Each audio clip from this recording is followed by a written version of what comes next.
At what point in that WrestleMania match with John Cena did you start to hear, oh my gosh, they're booing me, they're cheering him? It felt very much like our favorite match of all time, Rock Hogan. Oh God, so good. But the thing was, they switched it up. I remember there's every now and then you see fans say like, well, turn the sound off when you watch it. And I might have already said this on a podcast with you previously. And I'm always thinking, what?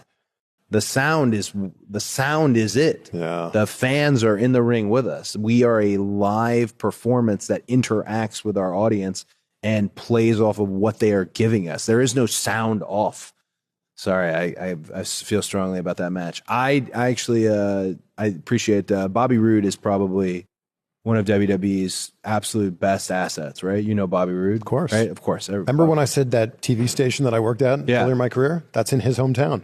See? Peterborough, Ontario. Shout out to Peterborough. Not Saint, just Peterborough. Just Peterborough. Old Peterborough. But Bobby Roode has a couple times come up to me and said, hey, it's going to be an away game. And that was because they show us now, we love doing these arrivals. Love doing these arrivals. Here's everybody arriving. I actually don't mind it because I could sit right there and go, okay, great. It's going to be one thing in Louisville, Kentucky. It might be a different thing in Las Vegas. And somebody said something to me recently because you talk about, I don't know if villain's the term.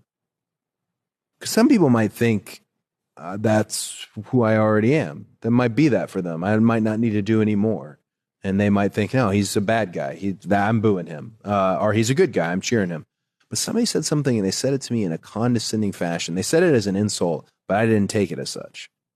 They called me Golden Boy, and I loved it. Here's why I loved it. If you're new to the game and you're watching now, I think you can get away with saying that. If you have followed this for more than 5 years or more than 10, you know that's not how it started. So I'm not mad at that little statement. You know that I wasn't even able to walk down the ramp at my first WrestleMania. We went side ramp for the Battle Royal. That's a denotation and little nickname that I did not take in a negative fashion, even though it was delivered as such. At what point during that WrestleMania 41 match did you start to hear the crowd was not on your side? Probably, I think it's the difference between hearing them. Stadiums are always tough to hear because that noise does go up. It's the difference between hearing them and the best way to put it is feeling them. I started feeling them. Like feeling them in my rib cage, really, on the old school intros. And I love that.